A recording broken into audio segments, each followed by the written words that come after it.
দাদা নমস্কার। নমস্কার। আমি কাবেরী সিড কোম্পানির পক্ষ থেকে এসেছি। আমার নাম বান্টি চক্রবর্তী, হেডকোয়ার্টার রানাঘাট। আপনার নাম কি? অনুপ কুমার মণ্ডল। অনুপ কুমার মণ্ডল। আচ্ছা, এই গ্রামটার নাম কি? বোয়ালিয়া। বোয়ালিয়া। আচ্ছা, আপনি এখানে কোন কোম্পানির ভেন্ডি লাগিয়েছেন? ওই কাবেরী কোম্পানির ভেন্ডি। আচ্ছা, ভেন্ডিটার নাম জানেন? ভেন্ডির নাম শৌরিয়া। সরিয়া ভেন্ডি। আচ্ছা, আপনার এই ভেন্ডিটা কেমন লাগছে? ভেন্ডিটা খুব ভালো ভেন্ডি। ভালো ভালো কি জন্য বলছেন? ভালো বলছি, গাছপালা ডালপালা খুব ভালো বেরিয়েছে, মালও অল্প দিনে ভালো মাল এসছে। আচ্ছা আচ্ছা, এখানে কত কাটা লাগিয়েছেন? এখানে 10 কাঠা আছে।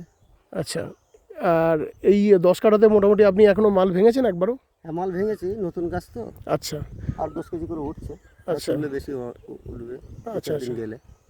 তা আপনার ভেন্ডিটা কালার এবং সাইজ এবং আপনার পাশকাঠি গাছের কীরকম কী লাগছে? পাশকাঠিও ভালো আছে, মালটার গেলে যে ভালো আছে, সবই ভালো। আচ্ছা, আপনার হাতে যে ভেন্ডিটা দেখছি এটা তো আমাদের শৌরিয়া। হ্যাঁ, এটা সরিয়া ভেন্ডি। আচ্ছা, এটা আমাদের শৌরিয়া, তাই তো? ধন্যবাদ দাদা।